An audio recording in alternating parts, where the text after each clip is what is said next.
Comenzando el quinto mes desde que se declaró el estado de catástrofe producto de la cuarentena, la sensación de desgobierno aumenta a medida que la improvisación, las malas decisiones y los quiebres en el oficialismo terminan por colmar la paciencia de la ciudadanía.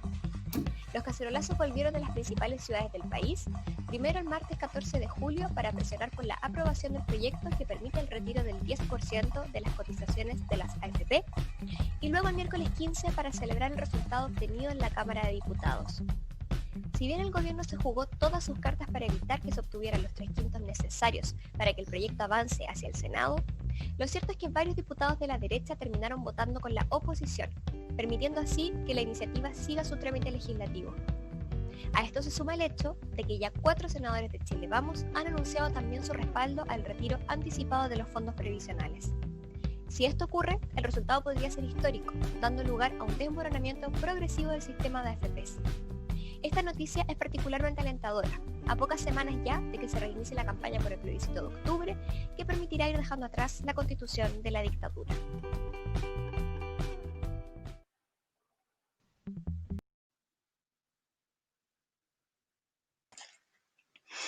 Hola, buenas noches. Mi nombre es Yanina Romero y hoy tengo el agrado de presentar y conducir el programa número 28 de la Diputación Humanista Ciudadana, el diputado Tomás Hirsch, Tiempos de Cuarentena. Y bueno, el capítulo de hoy se llama Primer Paso, el 10%, en el contexto de lo que está sucediendo actualmente en el Congreso. Tenemos a un gran invitado, el diputado Jaime Mulet. Hola, ¿cómo te va, Yanina? Hola, Gracias. bienvenido. Muchas gracias por la invitación, Tomás, muchas gracias. Bueno, el diputado Jaime Mulet es diputado por el Distrito 4 de la región de Atacama, es presidente de la Federación Regionalista Verde Social y ex vicepresidente de la Cámara de Diputados y Diputadas. Y es uno de los autores del proyecto de ley que permite el retiro del 10% de los ahorros previsionales. Bueno, y nuestro dueño de casa, panelista estable, como le dicen, diputado de la Diputación Humanista y Ciudadana por el Distrito número 11, Peñalolén, La Reina, Las Condes, Lo Barnechea y Vitacura, Tomás Hirsch. Hola, Yanina, nada de dueño de casa. De lo único que somos dueños es de los ahorros que cada uno tiene en las AFP. Así que muy contento de estar acá y agradecido tener a Jaime Mulet. Como sé que no me va a tocar hablar al tiro y después me vas a hacer alguna pregunta, yo quiero partir solidarizando con Jaime porque aparte de todo lo que está hoy día haciendo y que es uno de los que tenemos visto, ha habido una situación muy compleja, muy insólita realmente en democracia, que es amenazas que le han hecho grupos de ultraderecha, fascistas, de Patria y Libertad, y la verdad es que nada, antes de empezar siquiera el programa yo quería manifestarte, Jaime, toda mi y nuestra solidaridad y apoyo. Yo sé que no te van a detentar, pero sé también lo que significa estar recibiendo este tipo de amenazas, así que eso te quería transmitir en nombre de todo el equipo que me pidieron que realmente te lo transmitiera como sentimiento general. Eso. Muchas gracias, Tomás. Muchas gracias a ti y a todo tu equipo por esa muestra de solidaridad. Y efectivamente no nos van a amedrentar, vamos a seguir en esta lucha. Así que, pero muchas gracias por ese sentimiento. Este tipo de situaciones no nos amedrentan, pero tampoco se pueden normalizar. Lógico. Bueno, también saludamos y agradecemos a Patricio Garrido de Radio Oriente de Peñalolén, que pueden sintonizar en radioorientefm.cl, y a Rosa Rodríguez y Claudia Araya de Radio Dejando Huellas, el 106.5 FM del dial de La Reina. A raíz de todo lo que está sucediendo actualmente en el Congreso, este proyecto de ley, ¿cuál creen que será el desenlace del proyecto de la reforma constitucional que permite retirar una parte de los fondos de ahorros de pensiones? Yo creo que parto, o Tomás, Sí, bueno, por favor, los invitados primero. No se preocupe.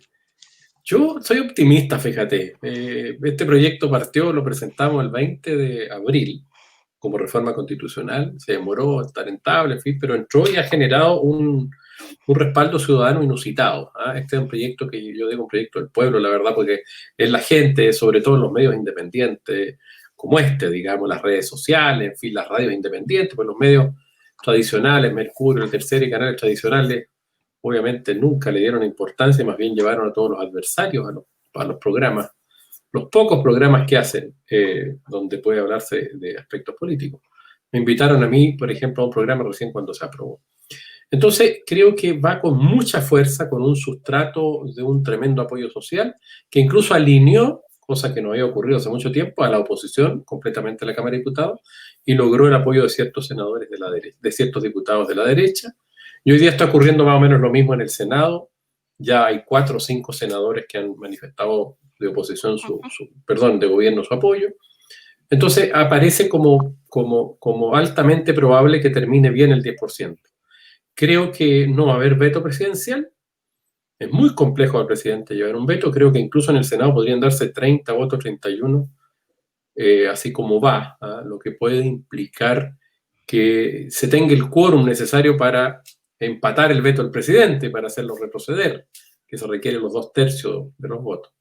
Este proyecto se requiere 3/5 para aprobarlo, pero si el presidente lo veta, el Senado y la Cámara de Diputados pueden devolver ese veto con 2/3. Entonces, creo que es muy difícil que lo vete. Creo que puede ir al Tribunal Constitucional, creo que esa va a ser la estrategia, pero tengo una mirada optimista, porque el proyecto está muy bien hecho, está bien revisado por buenos constitucionalistas que han opinado en la comisión, como Fernando Atria, Jordán y otros. Entonces creo que incluso si va al Tribunal Constitucional, el Tribunal Constitucional no lo va a deformar. Soy optimista, pero soy optimista sobre todo por el respaldo ciudadano que tiene. Cuando el pueblo está unido y el sistema político, al menos el sistema progresista, se alineó también con ese pueblo como pocas veces en los últimos tiempos, se pueden hacer cambios. Y soy optimista desde ese punto de vista, así que creo que vamos a llegar a buen puerto. A eso apuesto. Tomás, ¿tú compartes el optimismo del diputado, perdón, ya tuteándolo al tiro, del diputado? Sí, por favor, tutee nomás. ¿Cuál es la visión que tú tienes respecto a lo que se viene? Yo comparto el optimismo y creo que es un optimismo bastante fundado, porque a veces uno tiene como cierta esperanza difícil de reafirmar, digamos, no tienes en qué afirmarte con ellas, pero en este caso, en primer lugar, hay un respaldo ciudadano muy importante, o sea, que supera todo lo que ha habido con distintos proyectos, o sea, tiene un 88% y tal vez más de la ciudadanía. Y cuando la gente respalda un proyecto así, tú no puedes decir que la gente es tonta, la gente no sabe. No, la gente sabe perfectamente qué es lo que se está debatiendo, cuál es el tema de fondo y qué es lo que implica esto efectivamente. Por otra parte, yo creo que ha sido histórico lo que pasó por varios motivos. Primero, este respaldo ciudadano. En segundo lugar, se muestra lo que es posible cuando la oposición está unida. Cuando la oposición está unida, cosa que nos ha faltado en muchas otras oportunidades, lamentablemente, tú te das cuenta que es posible avanzar, no por hacerle un gallito al gobierno, no por ganarle, no por derrotarlo tampoco, sino que para avanzar en un proyecto que es tan necesario para las familias chilenas. En tercer lugar, es histórico porque varias diputadas y diputados y ahora senadores de gobierno de la coalición oficialista han comprendido que tienen que responder a la demanda ciudadana más que a una supuesta lealtad con su coalición, pero que los distancia de lo que su propio electorado, la gente, ellos también están en la calle, si no es verdad esto de que nosotros sí, la derecha no, ellos también perciben, reciben, escuchan y se han dado cuenta, son muchos, son 13 más otros 3 que votaron en la segunda parte en la Cámara de Diputados, más muchos que se abstuvieron, que también es un modo de decir, bueno, no estamos de acuerdo con lo que plantea el gobierno, no queremos ponernos en la vereda al frente, pero estamos diciendo que aquí hay una situación que a lo menos merece ser debatida. Y ahora en el Senado efectivamente estamos pasando el quórum aparentemente de los 2/3. Entonces, sí, yo creo que se va a aprobar. Yo coincido con Jaime en este punto, no creo que haya veto presidencial, de verdad creo que pueden cometer muchos errores el gobierno, pero creo que sería un error fatal, o sea, un error casi terminal presentar un veto a un proyecto que tiene este respaldo ciudadano y que no contaría probablemente con los votos para aprobarle su veto, digamos. Entonces eso es correr un riesgo demasiado grande desde el punto de vista social y desde el punto de vista legislativo. Y yo tengo mis dudas también de que puedan ir al Tribunal Constitucional. Es una discusión abierta, es un debate, estamos hablando de una reforma constitucional, no de un proyecto de ley. Por lo tanto, es todavía un tema abierto. Yo creo que se va a avanzar. Es posible, han presentado indicaciones ahora en el Senado. Es posible que tenga todavía un par de pasos, un par de trámites, eventualmente, si no lo aprobamos en la Cámara de Diputados, lo que vuelva al Senado en forma idéntica, podría ir a comisión mixta o no, pero claramente este es un proyecto que está avanzando y una reforma que va a ver la luz, creo yo. Bueno, en el proyecto que salió de la Cámara de Diputados, que fue aprobado, ¿están incluidos los actuales pensionados en este proyecto de ley? De no ser así, ¿qué fórmula podría utilizarse para poder incluirlo? Entiendo que además estaban siendo analizadas algunas indicaciones en este momento en la Comisión de Constitución de la Cámara del Senado. Claro, la discusión hace algunos momentos, hace algunos minutos atrás, más o menos 20 minutos, estaba viendo, y la verdad es que se acaba de aprobar una indicación que explicita suficientemente el tema de que el proyecto incluye al sector pasivo, a los jubilados que tienen cuentas de capitalización individual, que son los jubilados que hacen retiros programados. Originalmente el proyecto de la Cámara de Diputados no se discutió eso en el ámbito de la Comisión de Constitución, pero no lo prohíbe la norma, de manera que salió la norma sin distinguir entre jubilados y no jubilados, sino que solamente personas que tengan cuenta de capitalización, afiliados, que tengan cuenta de capitalización individual con recursos en el fondo. De manera que eso no lo distinguía, no lo prohibía, digamos, ¿ya? Se armó una discusión, una polémica. Pero el Senado lo está dejando claro ahora. De todas maneras, todos aquellos jubilados que jubilaron por la vía de los seguros, digamos, tratando una renta vitalicia, no tienen ya cuenta de capitalización individual, no son afiliados y quedan fuera. De manera que es una discusión que está superada. Yo debo ser bien sincero, en el origen del proyecto que nosotros hicimos, no estaban los jubilados, no estaba el sector pasivo en el origen. Incluso los números que se debatieron tampoco se calculaban, se incorporaron a los afiliados, perdón, a los jubilados. Pero la norma obviamente no los excluía y ahora el Senado está precisando muy bien el tema de manera de incluirlos. Eso tiene su complejidad, porque como no se aprobó la segunda norma, la que crea el fondo colectivo, lo que a mí me preocupa, ahora se puede reponer en el Senado y ojalá se haga, es que los jubilados que hagan uso que tengan retiro programado y que saquen el 10%, pueden ver afectadas sus jubilaciones en algún margen de inmediato. Y ese es un tema que creo que hay que ser claros y señalarlo con claridad. Si se repone el fondo solidario, debería eso corregirse a través del fondo solidario. O fondo colectivo, digamos, con un fin solidario. Pero eso es lo que yo te puedo decir respecto de ese tema. Muchas gracias, Jaime. Tomás, ¿cómo podemos incluir los pensionados efectivamente? Bueno, lo que hay que dejar claro es que hoy día todas las familias y todas las personas en Chile están necesitando contar con recursos. El gobierno ha llegado tarde y mal. Entonces creo que es bueno tener un poco de historia al respecto. En primer lugar, el bono COVID, que desde el comienzo dijimos era bajísimo, no cubría las necesidades de nadie, 65.000 pesos. Luego el ingreso familiar de emergencia bajo la línea de la pobreza y decreciente en el tiempo. Les dijimos, eso no es posible, tuvieron que poner un segundo ingreso familiar. Las canastas, la forma en que se repartieron. Entonces, hubo que llegar a esta fórmula, ¿no es cierto?, que permita que la gente pueda contar con recursos. No es obviamente el ideal que la gente tenga que usar sus propios ahorros. El ideal hubiera sido un gobierno que responsablemente entrega recursos a las familias para que puedan sobrepasar una situación tan compleja y puedan alimentar a su gente, puedan darle salud a sus viejos, puedan contar con los elementos necesarios para sobrepasar la pandemia. Nadie está diciendo que alguien se va a hacer rico, pero sobrepasar las dificultades de este momento. Eso no se hizo.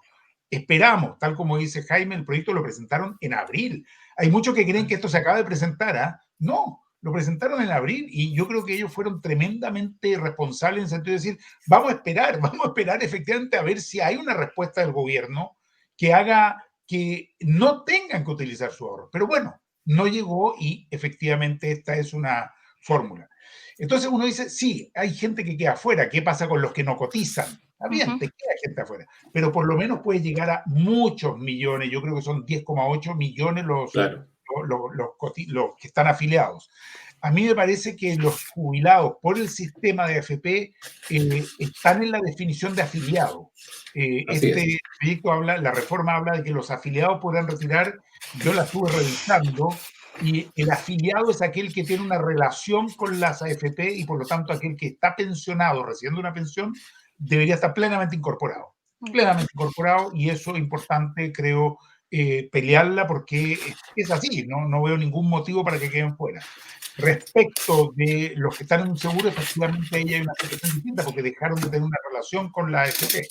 Y sí es importante algo que dice Jaime, yo concuerdo, porque es bueno ser transparente con la gente. El pensionado que hoy día se le retire, que retire hoy día un 10% o hasta un 10%, efectivamente eso le afecta inmediatamente porque él está sacando una miserable, por supuesto, muy baja, pero está retirando, por lo tanto implica inmediatamente un recálculo. Entonces eso habría que tenerlo en cuenta para ver formas para compensarlo. Estaba esa propuesta, el segundo artículo, no se aprobó, sí.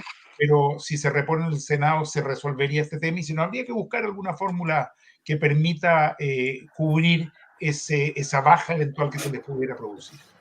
Bueno, ojalá es que se analice bien en la Cámara del Senado. Bueno, una vez que fue aprobado el proyecto de ley en la Cámara de Diputados y pasaba a la Cámara del Senado, hubieron varios senadores que empezaron a indicar que iban a aprobarlo, pero considerando ciertas indicaciones. Uno de ellos fue el senador Ricardo Lagos Weber, que propuso incluir una indicación asociada como a aplicar un impuesto a las personas que ganan remuneraciones un poco más altas y que ellos quieran retirar su fondo de pensiones. También está el senador Moreira, que quiere restringir el retiro solo a ciertas personas, considerando algunas condiciones. ¿Qué les parecen estas iniciativas? ¿Deberían haber condiciones para retirar sus propios fondos de las AFP? Yo creo que no, fíjate. Como salió en la Cámara en términos generales, salió muy bien. Una de las cosas importantes de este proyecto de reforma constitucional y de este derecho a retiro es que es universal, que no hay que tener ningún requisito más que estar afiliado en una AFP y tener fondo, obviamente. Si tenéis cero fondo, no puede retirar nada. Todo el programa de Piñera que mencionaba hace algún momento Tomás, cada uno de los programas era un enredo de requisitos de gente que quedaba frustrada, que tenía que ir al municipio o inscribirse o postular al banco tal o cual para el crédito FOGAPE, ¿cierto? El presidente los presenta con un paquete inmenso, van a beneficiarse 1.200.000 MIPYME y se han beneficiado 130.000 con créditos en condiciones especiales, pero todos en menor monto que el solicitado. O sea, puras frustraciones a cientos de miles o a millones de personas. El IFE 1, el ingreso familiar de emergencia, llegó a 1.100.000 personas y quedaron como casi otro millón esperando, reclamando. El IFE 2 hay como más de 1 millón de personas apelando.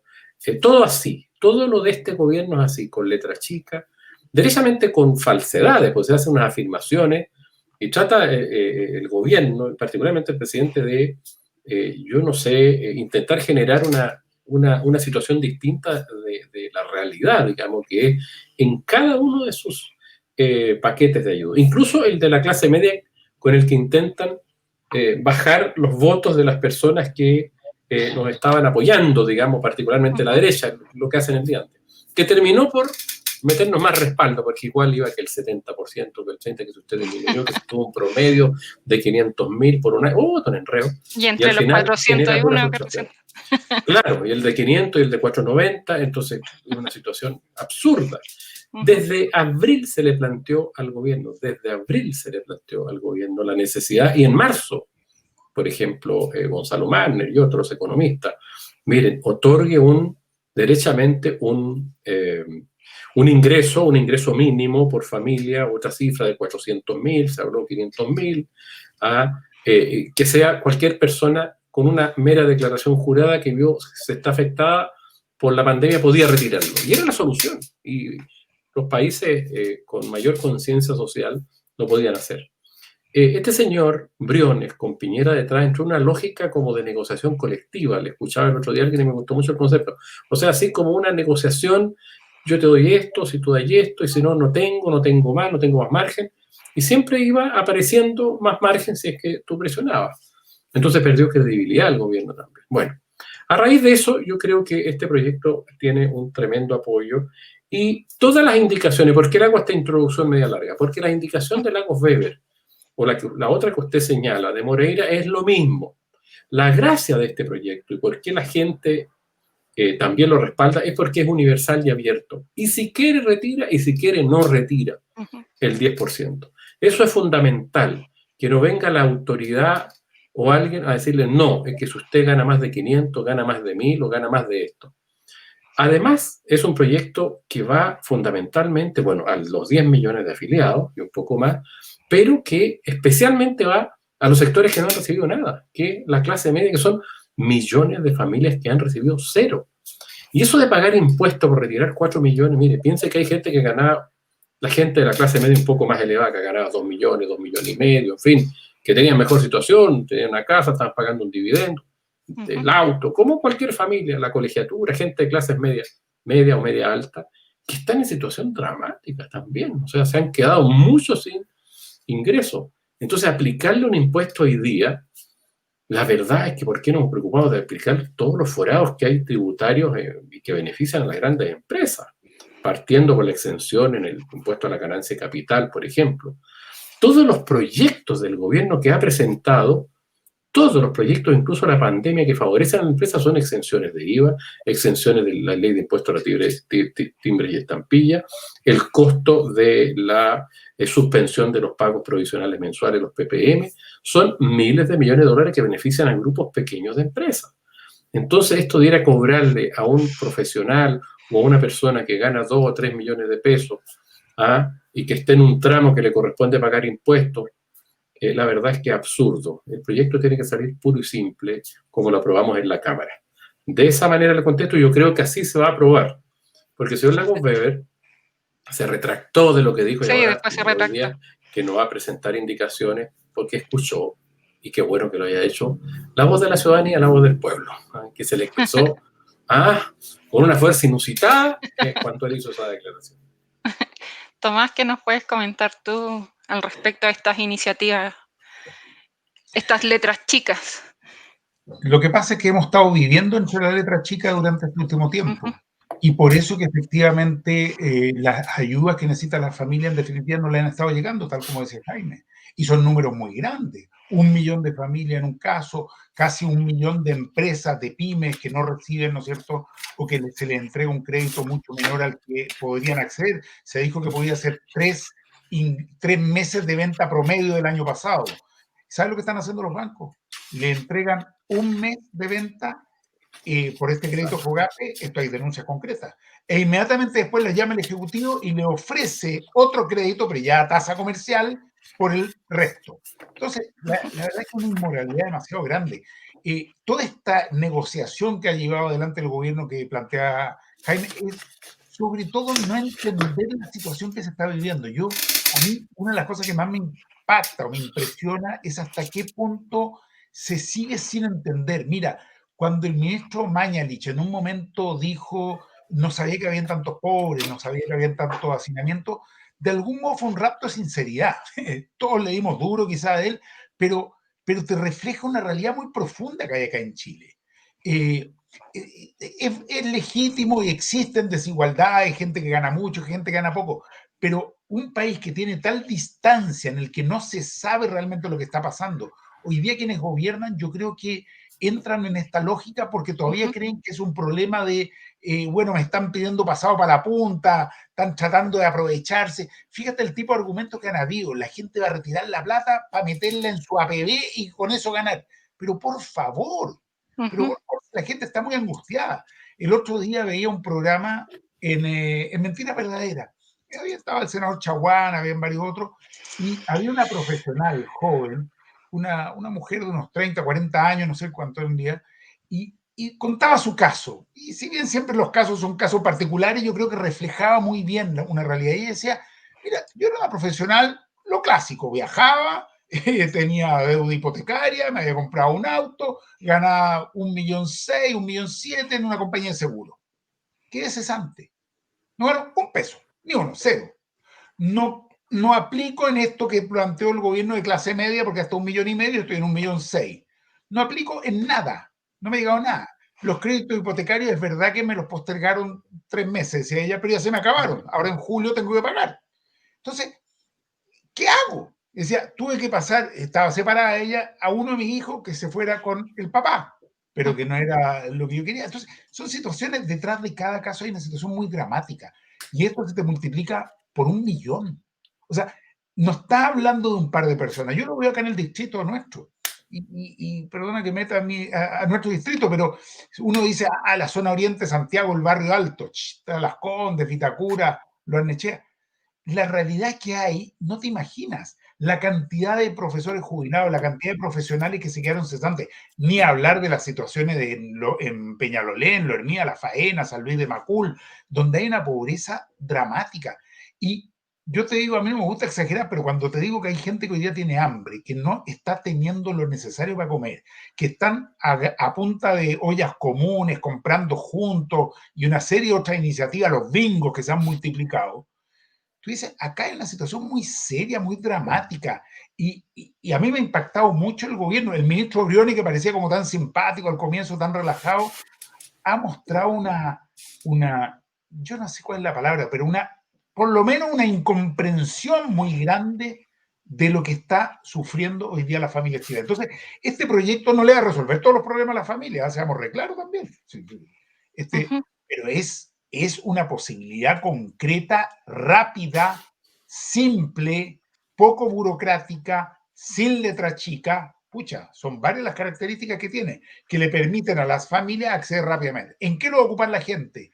Cada cual verá, pero yo te puedo asegurar que en una inmensa mayoría se va a ir en cuestiones de alimentación, en cuestiones de salud, en cuestiones de calefacción, estamos en pleno invierno, y en cuestiones de cubrir necesidades básicas, deudas que los están asfixiando, en fin, nadie se lo va a gastar en comprar un pasaje a crédito para ir a Cancún, si la gente no está en esa.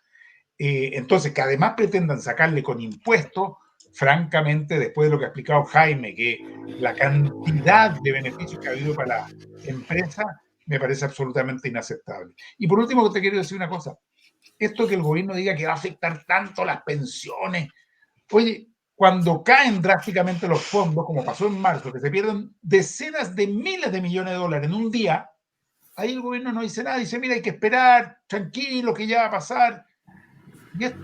Y aquí se escandalizan, entonces yo te digo, claramente hay otra cosa. Y la gente lo ha percibido, que en definitiva el gobierno lo que está haciendo es defendiendo a las AFP. Y eso evidentemente le está costando muy, muy caro al gobierno. La gente lo capta, lo percibe y no lo acepta. Muchas gracias, Tomás. Bueno, a raíz a propósito de este Chile despertó, hace un mes aproximadamente el gobierno y distintos personeros de derecha ponían en duda un poco la calendarización del proceso constituyente que se viene ahora a final de año, producto de la pandemia del COVID. Y ayer el gobierno anunció este plan paso a paso que habla de avanzar de manera paulatina al desconfinamiento. ¿Cómo ven la realización del plebiscito a menos de 100 días de las votaciones en octubre? ¿Qué medidas sanitarias o procedimientos se deberían promover para que se pueda realizar efectivamente esta votación? Bueno, en primer lugar, perdón. Sí, Gracias, no, dale, gracias. Mira, no quiero dejar pasar una cosa de la pregunta anterior, si me disculpa, que quiero señalar. No, tranquilo. ¿Por qué? Yo creo que es bien relevante, y le escuché a Roberto Saller una entrevista en el EMOL, bien interesante, hace algunos días atrás. Roberto Saller fue presidente del Banco Central, digamos, en democracia, una persona que renunció en alguna oportunidad, tuvo un disenso importante en el gobierno de Frey. A propósito de la deuda subordinada, no dejó que ocurrieran determinadas cosas, no quiso estar en el banco y prefirió irse. Una persona que es un asesor de primer nivel de grupos económicos. Él pues le hace la misma pregunta, bueno, ¿y por qué el gobierno no ayudó? ¿Por qué hay margen para ayudar? ¿O por qué no destinó los 12.000 millones de dólares o parte de eso más directamente a los empresarios, perdón, a la clase media, en fin? ¿Cuál es la razón? Bueno, en primer lugar, Roberto Saller dijo, hay más margen que los 12.000 millones de dólares que acordaron con algunos partidos de la ex Concertación y RD hace algunas semanas atrás, o sea, había mucha mayor capacidad. Pero al final dijo, dogma e intereses. Las razones, y yo lo pienso igual, pero que lo diga él, creo que tiene una autoridad o abre el espectro de esto. Hay razones dogmáticas, verdades que ellos creen verdaderamente reveladas y que no se pueden afectar, y además intereses. La defensa de la AFP, como decía Tomás, y de los grupos económicos que están detrás y que se usan los recursos de la AFP. Entonces, eso es un extremo de una posición neoliberal que Piñera creo que se fue a la derecha más allá de su primer gobierno, o sea, entró en una actitud tremendamente neoliberal y estricta. Yo en algún momento dije, este señor, estábamos en medio del estallido social, entrando a marzo, y dije, aquí va a tener una oportunidad, ha sido un buen gerente, puede gestionar bien una crisis, como una persona preparada para eso, pero la verdad es que se lo comió, digamos, su propia historia, digamos, de empresarios de la finanza, digamos, y un extremismo neoliberal tremendo que creo que le ha hecho mucho daño al país ahora, y le va a hacer y le puede seguir haciendo mucho daño. Entre paréntesis, el ministro de Hacienda todavía uno ve como que no sabe lo que pasó. Es como la gente que le hicieron un gol y cree que va ganando, digamos. Todavía no entiende que perdió en la Cámara y en vez de articular un juego para el segundo tiempo en el Senado, se niega. Es una cosa muy absurda, o está muy choqueado. Yo lo veo realmente, me preocupa por el país. Ahora, creo que la ayuda, el paquete este del retiro, va a ser un reactivador de la economía. Hoy día lo dijo con mucha claridad una economista de la Comisión de Constitución, la señora Lisette Enrique, que hizo una excelente intervención académica, Universidad de Chile, prestigiosa. En fin, dice esto, al contrario, va a ayudar a la economía, va a dinamizar, lo decía recién Tomás, va a meter plata, la gente va a ir a comprar, se va a activar más el comercio, el Estado se va a beneficiar con el IVA, va a recibir mucho más IVA que el que tenía proyectado este año, etc. No quiero escabullir la pregunta que usted me dijo. Yo creo que el plebiscito se tiene que hacer sí o sí, salvo que haya un rebrote y una cuestión dramática desde el punto de vista de la salud, obviamente, pero todo indica que debieran haber condiciones como para hacerlo. Hay gente que está proponiendo, y yo creo que interesantemente, de que sea en 2 o 3 días. Creo que eso podría ayudar. Me gusta eso. Se lo escuché, me parece que a Boris, a Gabriel, me parece, me puedo equivocar en eso. Creo que es una buena fórmula. Si uno dice se va a hacer el sábado y el domingo, digamos, para poder dividir a la gente y no producir aglomeraciones. Uno puede decir bien, el que puede ir el viernes, sábado y domingo, en fin. Tratar de evitar las aglomeraciones, creo que es una buena medida si eso se lograra hacer, pero creo que sí se tiene que hacer. Creo que si no hay un rebrote, ¿cierto?, de características dramáticas, no hay que suspenderlo, sino que hay que dar toda la facilidad de tomar los resguardos para proteger la salud de las personas que van, de los vocales de mesa, de los apoderados de mesa, de los militares que están a cargo, en fin, que se pueden tomar con tiempo. Creo que es realizable y creo que por lo demás es muy importante que se haga. Ese es el enfoque que tengo yo respecto de, en cuanto a la materialidad de producir o no el plebiscito. Además, bueno, aprovechamos, ¿cierto?, llamar a todos para la prueba, que al menos entendía, y sé que estamos viviendo momentos dramáticos, digamos, pero creo que es importante igual no olvidarse que vamos a tener que además reconstruir un país después de la pandemia, va a quedar muy golpeado, con mucha gente desempleada, y la estructura jurídica y el marco que tenemos que hacer por una nueva constitución va a ser muy importante para el Chile que queremos construir. Nos da la oportunidad de construir un Chile, ojalá distinto, con un marco jurídico de una constitución diferente. Bueno, a propósito de las consecuencias también que has tenido esta pandemia, hay que votar a prueba. Tomás, ¿cómo nos podría... ¿hay que hacer el plebiscito en octubre sí o sí? ¿Cuál sería la estrategia? Creo que hay que hacer de todas maneras el plebiscito, pero además hay que darle seguridad y certeza a la población de que se va a hacer. Ahora mira, ¿y qué pasa si la pandemia explota nuevamente? Bueno, también te podría decir, ¿y qué pasa si tenemos un terremoto? Que en Chile somos, expertos en terremotos. ¿Qué pasa si en los días previos hay, ¿no es cierto?, unas erupciones volcánicas gigantes? Bueno, está bien, somos un país que estamos acostumbrados a tener situaciones difíciles, complejas, y hemos tenido siempre capacidad de respuesta. Tuvimos un terremoto impresionante pocos días antes de un cambio de mando, el 27 de febrero y el 11 de marzo. Entonces, y ahí hubo que dar respuesta en un momento muy complejo, final de vacaciones, en fin. Entonces, yo creo que hoy día hay que ser muy claro, el plebiscito va y se va a dar la oportunidad de que todas las chilenas y chilenos decidan efectivamente queremos o no queremos una nueva constitución y cuál es el mecanismo, ¿no es cierto?, si queremos que sea una convención 100% electa o no. Ya veremos qué pasa si es que pasa algo, pero eso creo que no es hoy día el tema y eso podría llevar a confusión. Por el contrario, además tenemos que hacer todo lo necesario para cuidar la salud de todas las chilenas y chilenos. Entonces es importante que se avance en ir superando, ¿no es cierto?, este periodo tan dramático que hemos vivido de una pandemia que se le escapó de las manos al gobierno, hay que decirlo. Se le escapó de las manos, después que éramos el país estrella y que nos comparábamos, el presidente le gustaba compararse con Nueva Zelanda, con Israel, no sé con cuáles otros, esta compulsión de ser los exitistas, los mejores del mundo, cuando en realidad terminamos con una estrategia que generó bueno, entre estas cuarentenas dinámicas, esta cosa rara que el virus no iba a cruzar la calle, que iba a estar de Grecia para acá, pero de Avenida Grecia para allá no. Bueno, hoy día da la impresión de que, al menos en la región metropolitana, hay otras que están con más problemas, se está logrando bajar el R0, que es el índice de contagio por persona, aparentemente está manteniéndose bajo 1. En fin, da la impresión que la tremenda presión que estaban teniendo los servicios de salud, la UCI, la UTI y los respiradores ha bajado un poco. Yo creo que estamos bien encaminados, entonces hay que dar certeza en dirección a que el plebiscito se hace. Y además, ¿qué va a pasar a propósito del apruebo? Porque evidentemente nosotros estamos por el apruebo y vamos a hacer campaña muy intensa en esa dirección, ¿cómo no? Y este es un programa en que podemos decirlo, estaremos fuera de periodo electoral, pero tampoco decirlo.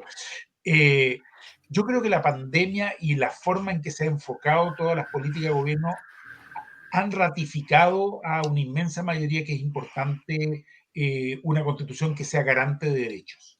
Creo que evidentemente las constituciones son unas cosas áridas, uno no puede decir que el bestseller número 1, que la gente lo lee y le encanta y la tiene en su velador, no, una cosa, no sé cuántos la habrán leído realmente, pero la gente ha captado muy bien, la ciudadanía ha captado muy bien que ahí está la madre del cordero, que ahí hay una cuestión fundamental que tiene que ver con qué tipo de sociedad construye, qué rol tiene el Estado, cómo se organiza la sociedad, qué posibilidades tienen las regiones de tener mayor capacidad, autonomía para tomar sus decisiones, qué pasa con los pueblos originarios, ¿está garantizada la salud, la educación, la vivienda, un trabajo, una pensión, un medio ambiente o no? Entonces, yo creo que en este periodo eso se ha aclarado fuertemente para la ciudadanía. Por eso que también en un momento escuchamos algunas voces que empezaron a insinuar la posibilidad en la derecha de no hacerlo, de saltarse el plebiscito de entrada, de que tal vez podía hacerse dentro del próximo Congreso. No, está muy claro que tenemos que tener una convención, yo habría aspirado a una asamblea constituyente, pero una convención que se dedique por entero, concentrado en elaborar una nueva constitución, ojalá en un proceso muy debatido, muy deliberante, muy abierto a la sociedad, con mucha participación, no solo de los constituyentes, sino de la sociedad completa. ¿Sabe? Hay un tema que a mí me parece importante esto, y es que la Constitución de algún modo sigue siendo ese cordón umbilical que nos une y nos amarra con lo que fue la dictadura. Es bien curioso lo que pasa ahí. Es como si esta eterna transición se basara en este cordón que no se ha terminado de cortar. Entonces yo creo que tiene no solo lo articulado importante, sino que tiene una simbología muy importante. Y esas simbologías son relevantes en los procesos de los países. Así que creo que va a ser un proceso muy interesante el que vamos a tener después de la pandemia. Sin duda. Bueno, ya está el proceso constituyente, ya está instaurado aunque estemos en nuestras casas. Vamos a ir a las preguntas de las redes. Ahí les pido sí que sean más cortitos para poder responder a más preguntas. Corte nomás. Está bien. Una pregunta ahí, Gladys Araya. Gladys Araya, ¿hay letra chica en este proyecto de ley? No hay letras chicas, así como salió de la Cámara, no hay letras chicas. Estando afiliada tiene derecho al 10%, con el tope, ¿cierto? Y el mínimo por abajo, pero sin letras chicas, así que es muy importante. Decíamos recién, la universalidad del proyecto es muy abierto, sin letras chicas, sin pillería. Si usted quiere, lo retire, si quiere, no. Janet Vázquez, ¿cuánto falta para que podamos tener el 10% en nuestras manos? Yo le voy a dejar esa respuesta a Jaime, que es el autor y por lo tanto conoce bien los plazos. No, creo que es importante que lo explique.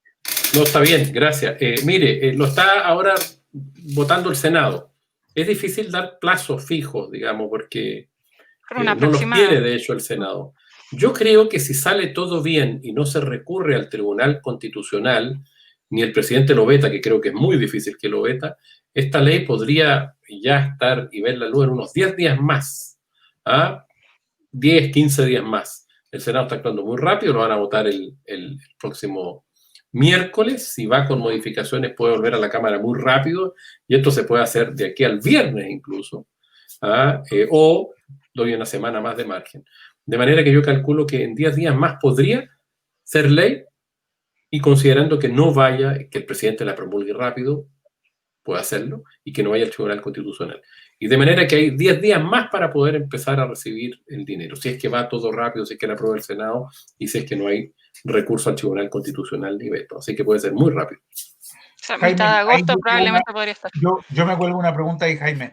¿Cómo es el mecanismo para retirar eventualmente ese 10%? Mucha gente nos ha preguntado, así que yo me cuelgo de esa pregunta para ti. Es bien simple, mira, lo que dice la norma, que es lo que vale, lo que se tiene que implementar, es que la persona lo tiene que solicitar a la AFP. Lo solicita a la AFP. Eso es muy simple. Tendrá que llenar un formulario, seguramente la AFP van a emitir algún procedimiento. La Constitución no entra en el detalle del procedimiento, pero lo lógico es que usted puede usar cualquier canal para hacerle una solicitud formal a la AFP, y con eso la AFP tiene 10 días para responderte y pagarte la primera cuota. Y te tiene que hacer el retiro en 2 cuotas. La primera cuota te la paga 10 días después de que tú haces llegar la solicitud a la AFP, y la segunda cuota 30 días después. De manera que en 40 días desde que lo pediste tienes que estar con una cuota al menos en 10 días y la otra 30 días después el 10% en tu bolsillo o en tu cuenta. No dice nada más, el procedimiento es bastante simple y rápido. Hay mucha gente que le preocupa que pueda colapsar el sistema de AFP, bueno, que si vamos todos a la vez, es probable que se produzcan algunas situaciones de esa naturaleza, pero yo recuerdo que todos los meses la AFP reciben de 10 millones de cotizantes, perdón, de 5 millones promedio, porque son 5 millones que cotizan, regularmente fondos, o sea, para llegarle plata llegan 5 millones todos los meses sin problema a través de los distintos RUT de los empleadores, en fin, de distintos caminos, de manera que tiene una capacidad desde el punto de vista de la informática y de datos suficiente como para actuar rápidamente. Así como le entra, bueno, ahora le va a salir, digamos, a 10 millones, ¿te fijas? Entonces, puede haber, pero así como recibe todos los meses, podrá tener los sistemas para entregar. De hecho, una AFP, y lo voy a decir porque es bien interesante, Provida, hace algún día, después que lo aprobamos en la Cámara, dijo, mire, este es un proyecto que está en trámite, todavía no es ley, aquí que allá, pero nosotros estamos preparados para responder todo lo que la ley nos diga. Como que me llamó la atención, o sea, una estrategia de marketing de alguna manera. Es decir, si la ley nos obliga, nosotros estamos en condiciones, nos estamos preparando para. Muy interesante, fíjate. Sí. Bueno, los informáticos tienen 20... Sí, dale. Una cosita a propósito de la pregunta que hacían de la letra chica, que es buena la pregunta porque obviamente hay mucho temor. Están traumados ya con por el contrario, fíjate que una de las gracias es que esta reforma es muy corta, pero además se agregó por indicaciones, en primer lugar, que la AFP no puede cobrar ninguna comisión por esto, o sea, no le pueden descontar nada. Es el 10% limpiecito. Primera, o hasta el 10% lo que la persona decía retirar, limpiecito. Primera cuestión muy importante, no le pueden cobrar comisión y decirle no, pero que esto tiene un costo. Y lo segundo es que se agregó ahora en el Senado, ningún banco o institución financiera puede retenerle esa plata a la gente diciendo que usted nos debe no sé qué, hay tal deuda aquí porque la cuota es... No, salvo salvo, esto es lo que se plantea en el Senado, salvo que usted tenga deuda por pensión alimenticia. Esta fue una invitación que se puso en el Senado, va a haber que ver si eso continúa o no, pero está claro que no pueden quitarte parte por comisión o porque el banco se la deje para cubrir alguna deuda. Eso, pero había una pregunta. A ver. Carola Mondaca, ¿no me darán mi 10% por estar trabajando? No. Es universal, esté trabajando, no esté trabajando, haya cotizado hace muchos años. Y hay mucha gente que cotizó hace 10 años y tuvo 5 años de vida laboral dependiente y cotizó y ahí quedó la plata y no trabajó, se dedicó, no sé, pues a trabajar de manera independiente. Todos acceden, esté trabajando o no esté trabajando. Lo importante es tener cuenta y tener saldo en la cuenta para poder retirarlo. Y no se olviden que tiene un piso mínimo. El 10% la verdad es que es una referencia, pero la mayoría de la gente va a sacar más del 10%. Porque todo el que tiene menos de 10 millones de pesos, el que tiene 10 millones, el 10% es 1 millón. Y hay un mínimo de 1 millón. Entonces el que tiene 5 millones, el 10% son 500.000. Puede sacar igual al menos 1 millón de pesos, 35 UF, es 1 millón aproximadamente. El que tiene 2 millones va a sacar el 50%, porque puede sacar el millón igual. El que tiene 1 millón va a sacar el 100%, porque puede sacar el millón. El que tiene menos de 1 millón puede sacar todo el saldo. De manera que el 10% es referencial, digamos, pero la mayoría de la gente va a sacar más del 10%. Mínimo 1 millón. Sí, esa es una aclaración que yo pedí. Rubén Adasme, pregúntenle qué va a pasar si se termina la cuarentena en Santiago. No pasa nada. Hay gente que ha estado temerosa de decir, bueno, ¿se va a poder sacar como esto por la pandemia, sí, el gobierno va a levantar el estado de emergencia, es como la del pillo, va a levantar el estado de emergencia, entonces como no hay estado de emergencia, no. Si uno revisa bien la reforma, no dice que mientras estemos en estado de emergencia, dice a causa del estado de emergencia que se ha producido, qué sé yo, se hace esta reforma y se permite que las personas puedan retirar estos porcentajes que está explicando Jaime. Pero no es que tengas que estar en el estado de emergencia, así que no puede haber ninguna pillería ni letra chica tampoco del gobierno al respecto.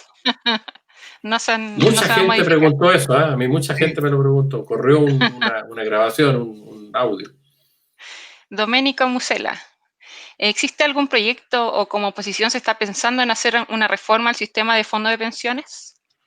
Hay un proyecto sí, y muy bien. Mira, este proyecto de ley, además de permitir el 10%, le hace una raya, araña el sistema de capitalización individual, el sistema de pensiones de nuestro país, que es el sistema de ahorro forzoso, que no es un sistema de seguridad social, es un sistema de ahorro forzoso, digamos. No tiene componente de solidaridad, no tiene componente de un verdadero seguro. De manera que yo le diría, hay un proyecto que es del gobierno, una reforma de pensiones que ya pasó por la Cámara, que en general se aprobó. Yo voté en contra, entre paréntesis, me parece que Tomás también. Fuimos de los pocos que votamos en contra porque, sí, claro, porque tenía algunas mejoras, pero dejaba la AFP con el 10%. Yo y Tomás, yo creo que también aspiramos a hacer un cambio, si alguna vez tenemos la posibilidad, obviamente, ojalá en un próximo gobierno hacer un cambio sustantivo y terminar por extinguir las AFP, sin agarrar la plata es de los trabajadores. De hecho, esta reforma constitucional lo ratifica. Entonces, a veces dicen, ustedes quieren terminar con la AFP para que el Estado haga un corralito y agarrar la plata. No, la plata es de los trabajadores. Pero tenemos que ir a un sistema de seguridad social, donde hay efectivamente un sistema de carácter público, de reparto, tripartito, con aportes del Estado, con aportes de los empleadores, los trabajadores. Queremos hacer una reforma profunda. Y Doménico, el presidente del gobierno, tiene una, hoy día discutiéndose en el Senado, que modifica algunas cosas, pero no es la que yo quisiera y sé que Tomás también es partidario de terminar con la AFP. Rubén Ursúa, por favor, estimados diputados, ¿podrían sensibilizar al Ejecutivo respecto a la aplicación del convenio 169 de la OIT para los presos políticos mapuche en huelga de hambre y que el Marchey Celestino cumpla el resto de su condena en Surruca? Su salud se debilita día a día. Gracias. Bueno, es otro tema, pero un tema muy relevante. Yo puedo responderle que hemos estado trabajando en un equipo. De hecho, tenemos un grupo de diputadas y diputados que va a ir este fin de semana, el sábado, viernes y sábado, van a ir a visitar al Machi. Se están haciendo la gestión en este momento en este momento justamente con Gendarmería y con el Ministro de Justicia para ver las condiciones de esa visita y para buscar algún mecanismo para que realmente el gobierno responda a las demandas que hay. Está claro que acá hay un tema pendiente, un tema muy grande pendiente, mencionado ahí en el 169, pero que va mucho más allá. Pero hoy día lo que estamos viendo es esta situación muy, muy compleja, muy dramática del Machi Celestino Córdoba, que está en riesgo su vida. Él está en una huelga de hambre que ya tiene 74, 75 días, está muy grave, fue internado en el hospital, hay además otros 11 presos mapuche que están en la cárcel de Angol, que han estado también en una huelga de hambre solidarizando con él.